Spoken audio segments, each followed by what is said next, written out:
Welcome to Tommy Solo's Famous Friends. This is where I get to chat with people I've connected with over the years in the world of arts and entertainment, and today I'm quite happy to have with us Marc Jordan. Welcome to the show, Marc. Nice to be here, Tommy. It is certainly nice to have you here, and we've had had a little bit of confusion and some technical issues, but we finally did it. We made it. Yay. So, we're here today to talk about the new book, Rhythm of My Heart, an authorized autobiography. Now, your co-author is Don Brighthart. Right Brighthart. up. Yep. And do you have a copy of the book handy there, Mark? I do. I do.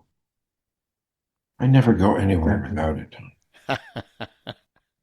And this There. is available You everywhere. hardly know it's the same person, right? Well, it is. Absolutely is. This is when I first knew of you.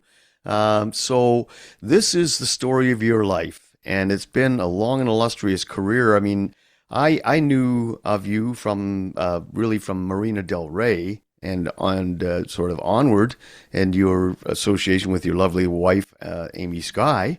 But there's a lot that you've done, and I've found out that there are some things that I didn't know about you. We'll touch on some of that, but first of all, one of the earlier things I read in your book is that when you were in grade three, your teacher decided to switch your groups. So the idea of groups in a class is not unique, but it's not that common either. So that had to be a bit of a shock to your system. Yeah, it was the first time I knew that I was being streamed, into the less than group. And she divided us into these, what was it? The Spitfires, the Bombers, and the something else, Rockets. And she put me with the Bombers, which were the troubled kids.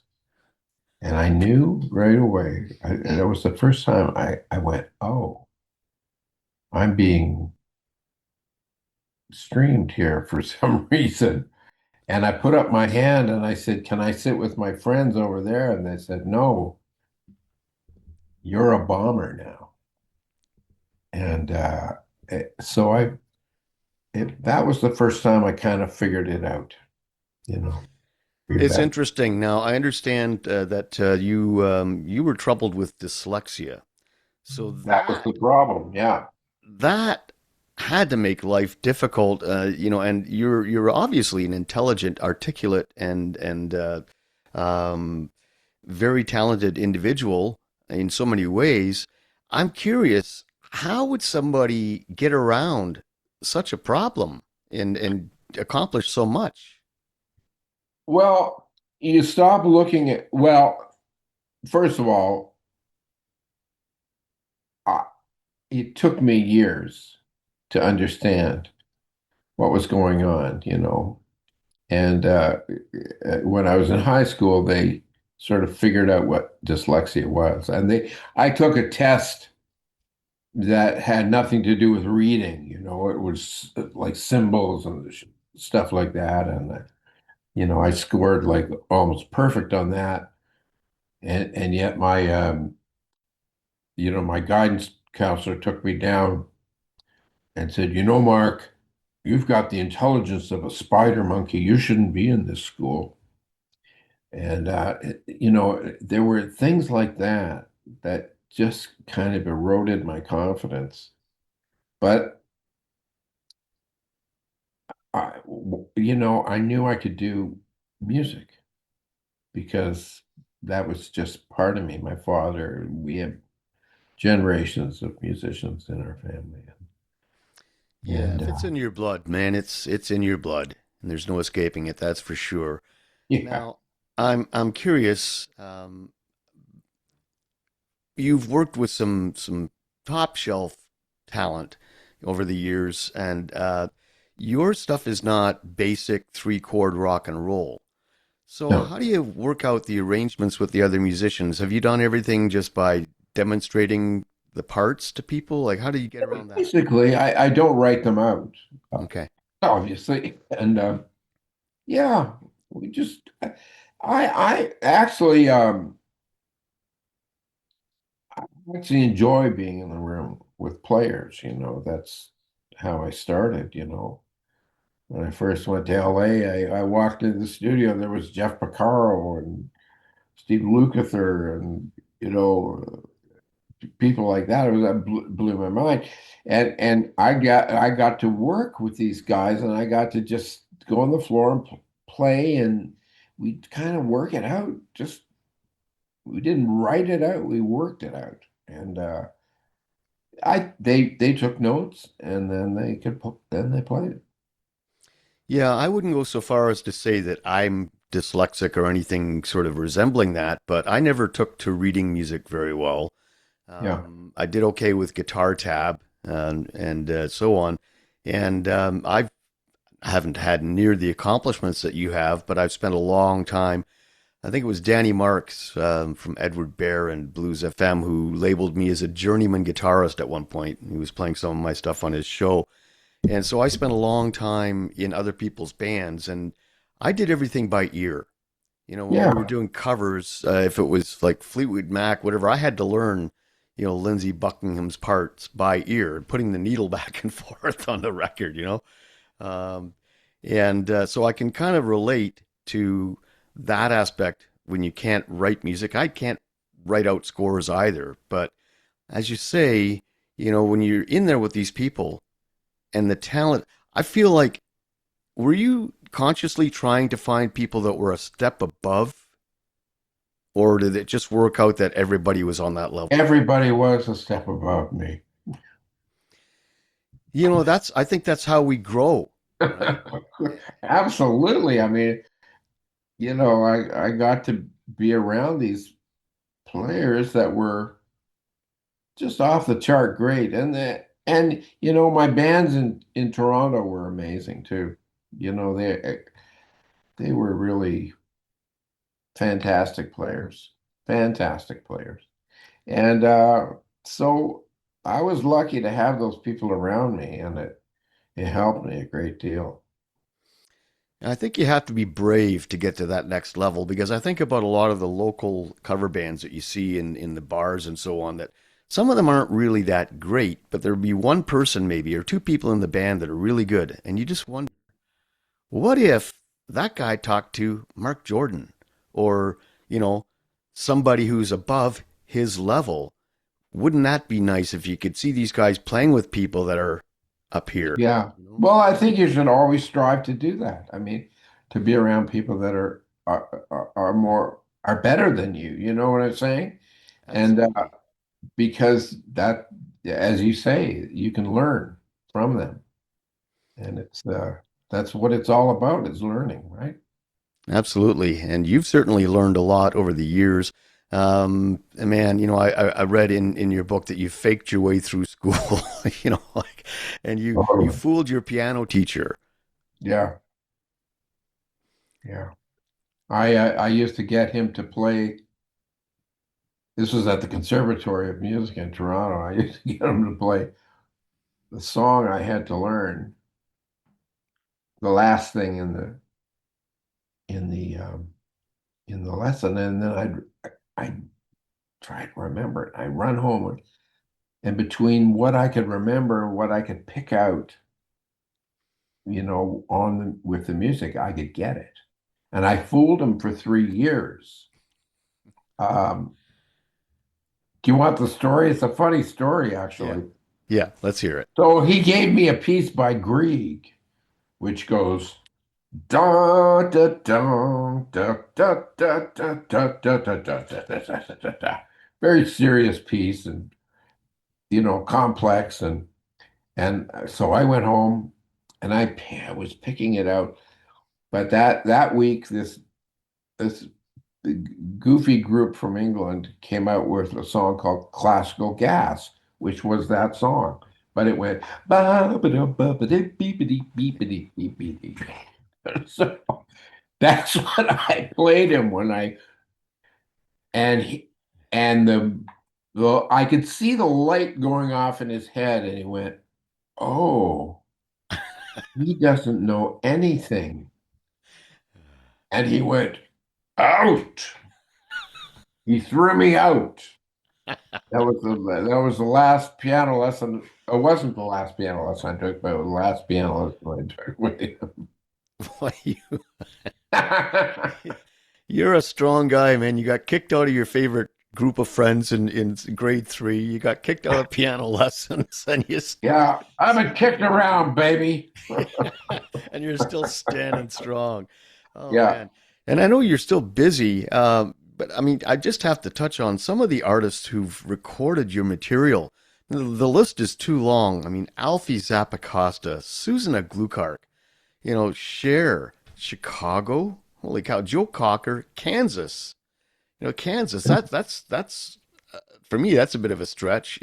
Kenny Loggins, Amanda Marshall. Now she's a spark plug. Yeah. Do you have a relationship with these artists, or is it strictly they go to your It's all publishing? sexual. What's that? It's It's all all sexual. the life of a rock star. Yeah. Oh man, if only some of the stories were true. You know, Yeah, it's funny. I've been trying to write my own autobiography, and it's not that I expect to sell a lot of copies because I haven't done nearly as much as what someone like you has. But it's, for my grandson and so on to Of kind of have course. an idea of the career that I have had. Everybody has a story.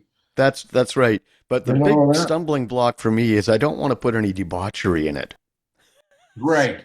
So so it's going to be very thin. it's gonna be, it's not gonna be like a Greg Godovitz book, like I don't know if you know Greg Godovitz, Yeah. but what a character he is, you Mhm. know.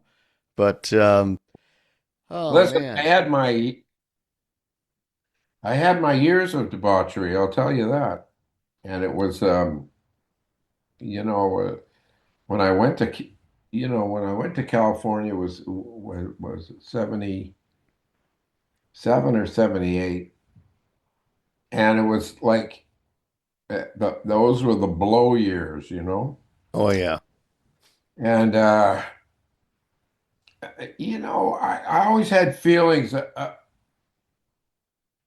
of inadequacy because of my problems at school, and also because I was self-taught and in music, and I medicated for sure, and it was it was very unproductive. I'll tell you that. A lot of fun, but not productive at all. I remember watching Stevie Nicks on somebody's talk show years ago, and she was so upset. She said, with the cocaine, they told us it was recreational, and that nothing Oh, could happen, and she was so upset. And I get it that when you're at a certain level, there are people around you who think that if I give this to Mark, he might come up with a really good song, and then we can all make money, maybe. on the sugar train kind of thing. But I was never in the room with you in those circumstances, and I can't really tell your story. But luckily, there's somebody who's written a book, Yeah. you know. And the rhythm of my heart. There's one little bit in there about an experience you had at the Celtic Park in Glasgow for the Oh, Commonwealth Games, and yeah. it's I don't know how many people are aware that you wrote that song, and it was a huge hit for Rod Stewart, and but it wasn't the only one. But tell me about that experience in Celtic Park. Oh, well, it's a stadium in Glasgow, and Rod was singing Rhythm of My Heart for the opening of the games. Oh, gee, that's a cat. Get down. They like to play the piano. And my wife's cat. Um, so I went up there with Amy, and we and Rod was there, of course, singing, and the Queen was there, and it was astonishing, you know. And like a billion people watched it around the world. It was, and to see my song up there was crazy. And Rod he, he changed some words, you know, to for the because the Queen was there, I Mm. guess. But he kind of messed it up a bit. But if you ever see the video, he fakes it so well. But anyway, he's a lovely guy, you know, he's a lovely man. I spoke to Carmine Apiece a few times Yeah. actually, and I think he really misses Rod. Like he actually does a Rod Stewart tribute with another guy who apparently Oh, looks a lot like and sounds just like. But I think he said that Rod Stewart commented the only thing about this guy is he was too short. oh, really? Well, Rod's not like Rod's like a huge guy. So You I know, just thought that was I guess funny. he's about my height, maybe a little tall. Everybody's little. He calls me his tiny sausage. He goes, Mark, my tiny sausage. I need a soul. I have to That's call him the Rod. that's awesome. Oh man. I'm Yeah. working with him now. Oh, you I'm, are. yeah, yeah. I got a couple of songs on his new record. Oh, very And nice. And yeah, so is this still in production? Is it being yeah, recorded and so on right now? yeah. Right now, Very nice. Very I, nice. I'm working Now, on. do you how do you connect on this stuff? Like, do you actually go to him? Does he come to you, or do you do it long distance? No, long distance. So you're recording tracks and sending them back and forth, and sending stems? Yeah, Okay. yeah. Yeah. Um, But I'm pretty hip to what you know, my father was a classical singer, but he also loved folk songs, E- English folk songs, maritime folk songs. He loved them. So I used to hear those things around the house. And three things that, and I had a portable radio when I was a kid, and I attached it to the drain pipe, the antenna. And so my house, my house became like, and I could get Mars on that radio, because, because the all the drain pipes were galvanized, right? They weren't aluminum. So it was like an aerial. So if there was a storm in Cincinnati, I got the gospel hour in Louisiana. And that was an eye opener for me because they didn't play that shit in Canada. It was like gospel. It was profound, and it just was. It was an education for me. Yeah, I heard early Sam Cooke mm. on my portable radio, and he's very influential, I think, in Rod's career. And so I kind of knew the idiom pretty well. And I think that's why I've been able to write so many songs for him. It's interesting, when we think about some of these top shelf singers, Mhm. Rod Stewart being one of them, absolutely. And I mean, to get to that point with his voice, I can't imagine what he went through. But I saw Roy Orbison live in the early '80s on a show at the old London Gardens here in London, Ontario. And I mean, what a show! Chuck Berry, Bo Diddley. Um, uh, it was just a great show. But Roy Orbison closed it out, and he got a standing ovation after every single song. And I just like I always felt that passion coming through the radio, but live, oh my God. I've never seen him live. I can't imagine.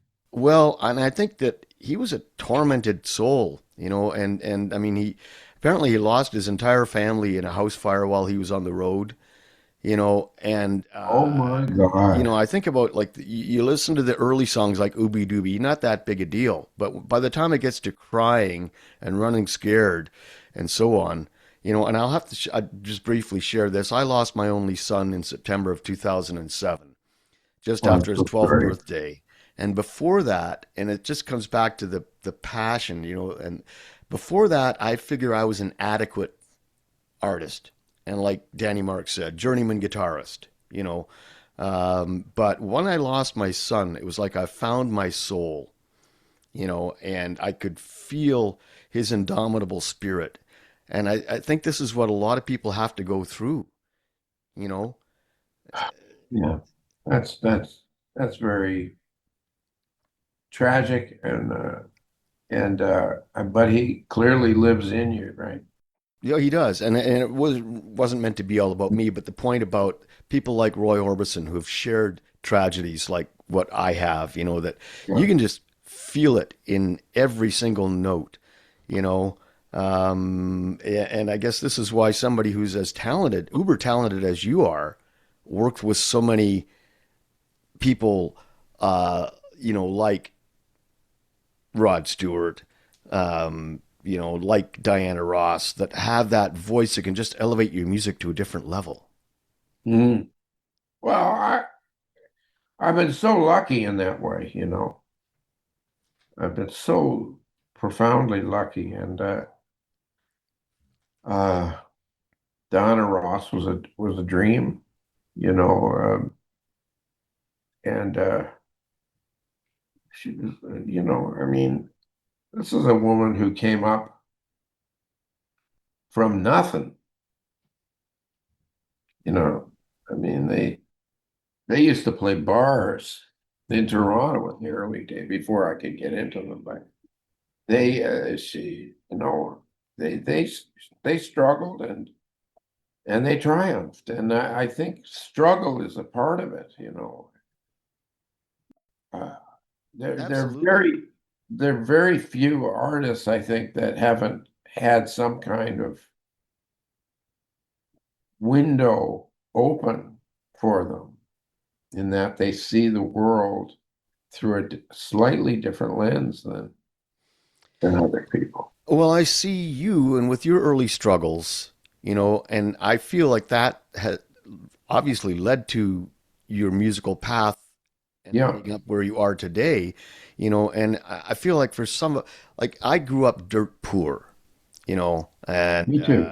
the struggle for me was, lived in a greasy neighborhood, and you know, uh, I didn't really like I didn't like high school very much, and but I found that I could enjoy it when I was taking part in a performance at school, you know. And when Yeah, I played at my grade 8 graduation, you know, with the choir and the music teacher on piano, we did Four Strong Winds, and wow. I sang Four Strong Winds when I was 13 years old on my acoustic guitar, with the choir. And that to me, that was a moment in school that I could enjoy. Yes. And music is such a profound teacher anyway. You know, it's so profoundly, I was going to say academic, but it's not academic. It's something else. It's sort of spiritual in a way, but it has an academic element. And it's being, they're taking the funding for music in schools away. And, you know, for a lot of people, they discover music through these programs in high school. And it's very sad that they're taking them away because it's good on every level, on any level, it's good, but it's good for your brain It to is, do. and it's good for your health overall.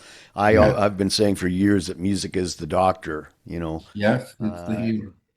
and I know for a lot of us, if it wasn't for the music, I don't know how we would have gotten through the pandemic, and the fact that we had to lose live performances, Yeah. but then so many artists got onto the internet and performed for us during those Yes. times. I don't know how many videos I did. I played covers with backing tracks and so on, just and every day trying to put something out there just to give one person something to smile about, you know. And we were so lucky we had that music. Absolutely. Absolutely. Connects people. You know, It it does. does. It's a lifeblood for so many. Um, man, you have done so many things. One that I wasn't really aware of, you made your acting debut in 2010 in a sports musical where Ha! Olivia Newton-John was your wife. What the heck is a sports musical to begin with? I'm going to have to look it up now, but what was that experience like and how did it happen? Well, it happened by accident. Um, I I got a call to come down because they were regarding this movie they were making, and I thought they wanted me down there to do music, of course. And when I got down there, the guy McGowan said, I had, in fact, I had these glasses on, I think, these exact glasses. And he said, You, he thought I was an actor. He said, You look just like my idea of the guy. He said, I said, No, I'm here for music. He goes, Well, why don't you audition anyway? So I did. And I got the part. And then he said, and then maybe it was because I got the part, but the star had to had to bail out the woman who was supposed to be my wife, and for some health problems, and they were going crazy, and I said, well, I know Olivia Newton-John, and she's going to be she's actually coming to the city. Let me call her and see if she'll do it. And she's the sweetest person. She was the sweetest person on the planet. And she said, okay, no problem.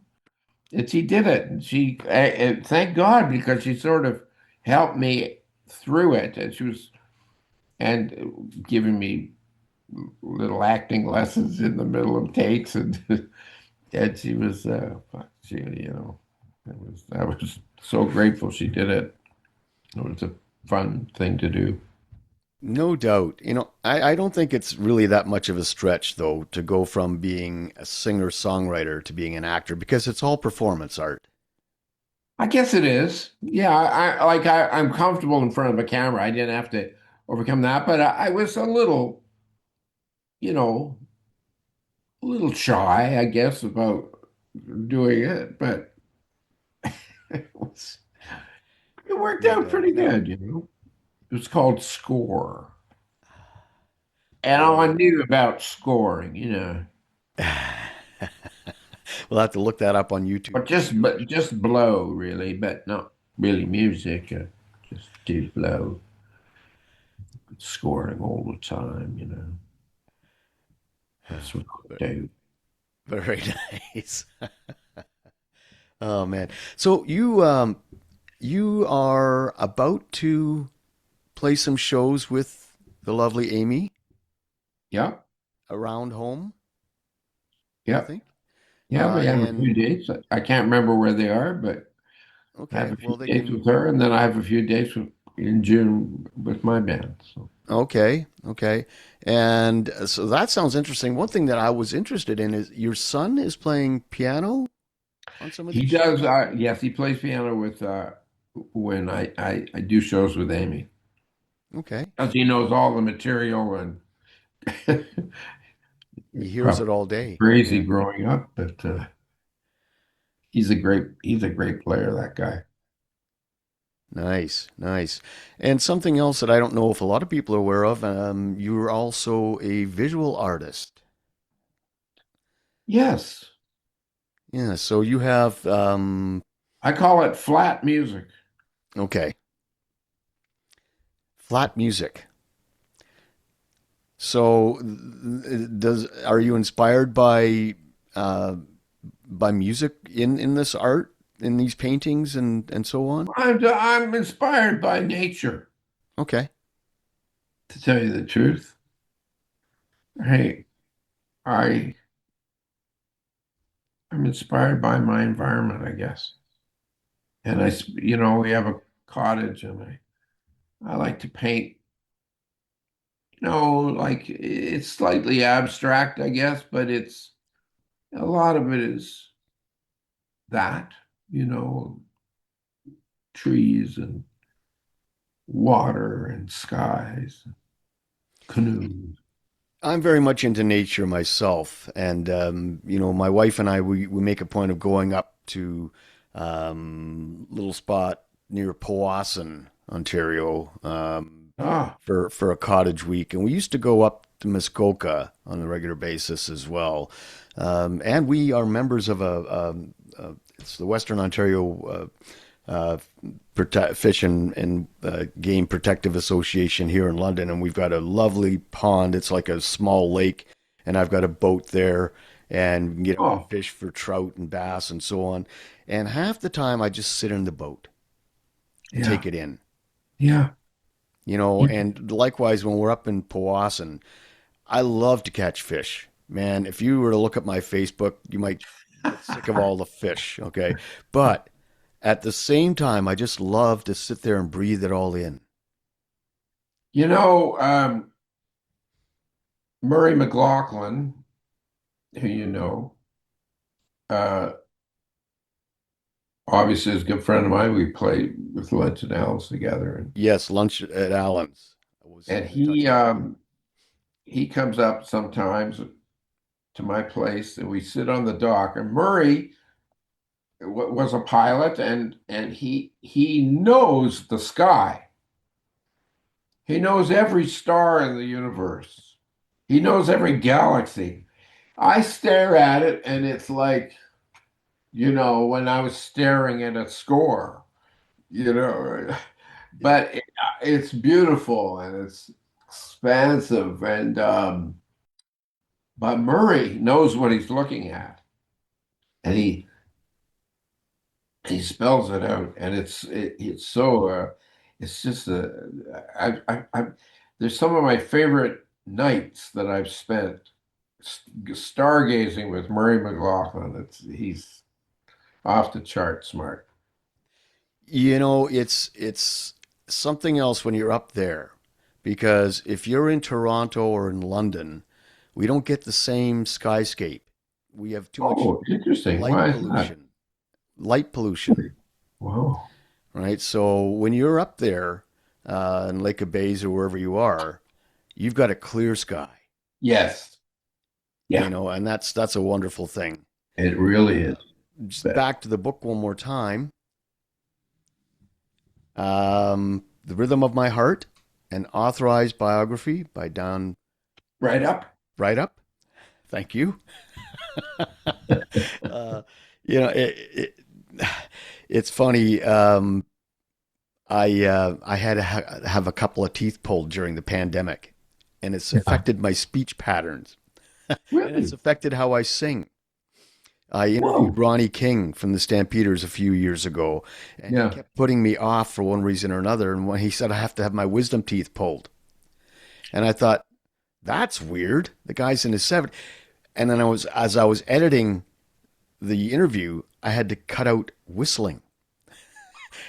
So I asked him about it later, and he said, "You try singing Sweet City Woman with a whistle." Anyway, one more time, the book is out everywhere. The Rhythm of My Heart. It's available at Amazon, and everything is available at markjordan.com. Is Yeah. that right? Okay. Well, listen, I don't want to take up your whole day. It's been Mark a at pleasure. markjordan.com. Okay, Mark at markjordan.com. I have thoroughly enjoyed this conversation. I feel like I could talk to you all day, but I know you have other things to do and other people to see, and you're working on some wonderful music with Rod Stewart and so on. I want to thank you so much for taking the time out of your Thank day you, to do Tommy. this It with was a me. real pleasure. Nice to Until talk to next time, you. All right. cheers, my friend. Okay, buddy. Tommy Solo's Famous Friends is a one-man production, meaning that I've done all the work, including recording, editing, guest acquisition, etc. The theme song for Tommy Solo's Famous Friends is a clip from my original composition, The Burn, all rights reserved. If you enjoy the show and you'd like to help us keep it going, why don't you click on the Buy Me a Coffee link in the show notes. Hit the like button, subscribe, all that stuff. We really appreciate it. You can find me on Facebook and Instagram. And until next time, cheers.